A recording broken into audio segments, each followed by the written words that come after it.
Our newspaper expert is also here now. Dipty's joining us here on set. And Dipty, you're starting off, aren't you, with the Democratic presidential candidate pool shrinking by one person. This after Kamala Harris ended her 2020 White House bid. That's right. Despite a rather promising start, the very outspoken Trump critic Kamala Harris says she's standing down now because she simply doesn't have the financial resources to continue. And it's dominating a lot of the opinion pages in the U.S. there today. For the New York Times, it's clear that her candidacy appeared to have no, quote, real rationale and no clear constituency. The paper saying her carefully crafted image crumbled under the scrutiny of a national campaign. What was a, quote, bright beacon of hope dissolved into sound bites and bumper sticker slogans. For the Boston Globe, Democrat candidates like Joe Biden and Elizabeth Warren have clear-cut messages. Kamala Harris, even if she knew what her message was, she never quite managed to explain to voters why she should be president. Yeah, her exit, though, I mean, Dipty, it could dramatically change, couldn't it, the racial diversity of this pool, if you like, of Democratic candidates. That's right. That's what the Washington Post argues. In fact, up to now, Kamala Harris was the best polling non-white candidate. The Democrats have a very complicated system, but basically they've imposed a debate criteria requiring candidates to meet polling and fundraising thresholds to qualify for these debates. It's a way of shrinking this what was a very large pool of candidates. The Post notes that this, though, has an unfortunate result of making it easier for rich white men with no political experience to get on stage, as opposed to experienced officials with limited resources like Cory Booker. It's also a reflection of the recent poll showing that white candidates earn more than 80% of votes from Democratic primary voters because their main concern is defeating Trump. And whether it's fair or not fair, they see a white candidate as being the best option. Let's go to Malta now for this next story. Pressure there is growing on the Prime Minister, Joseph Muscat, to resign. That's right. Protesters threw eggs at him yesterday as he was going to a meeting. An EU mission has called on him to resign, and these calls are also echoed in the Malta Independent today. All of this coming after his handling of the murder, of the investigation into the murder of journalist Daphne Caruana Galizia. Muscat is accused essentially of continuing to communicate with Jorgen Fenech, the man accused of killing the journalist, even after Fenech's name came up in the investigation. And this really shedding light on how deep corruption runs in Malta.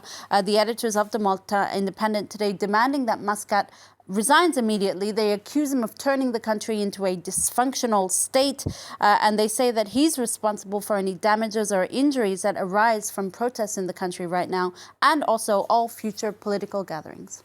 Lots of reactions to a pretty fiery start to the NATO summit in London. Emmanuel, Macron and Donald Trump clashing there.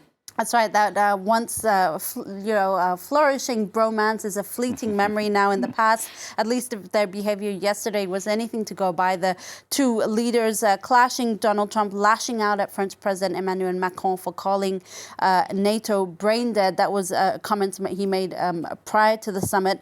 Politico has a great description of their encounter, calling it a, quote, epic blabfest of more than 40 minutes of mansplaining, manspreading, rhetorical jousting, glares, glowers, shrugs, smirks, and smiles. The, quote, freewheeling press conference had the feel of an improv show that would not be out of place in London's West End. That's what Politico says. There's a great cartoon from Shabbat today in the Swiss paper Le Temps that really does sum up this chaos among these squabbling NATO members. A messenger here coming in to warn them that Russia is ready to attack, to which the response is, can't you see we're busy right now, fighting with each other. Too much on their own plates, exactly.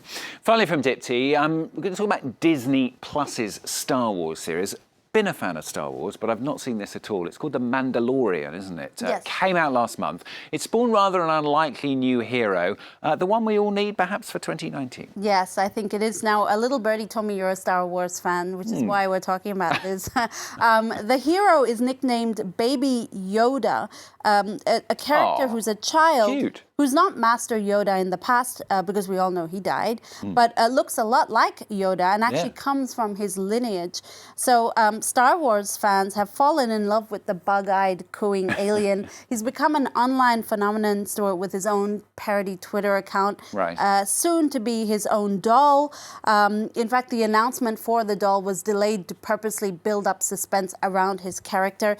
And of course, endless tweets. Let me show you my favorite tweet, the one that combines everything that is so good on the internet. The internet's boyfriend, Keanu Reeves, pushing a stroller with baby Yoda and baby Groot from Guardians of the Galaxy. That's right. Yeah, they look Is that a great picture? That's very nice. It's very cute. You could just almost imagine that really happening. Exactly. In a New York street somewhere, probably.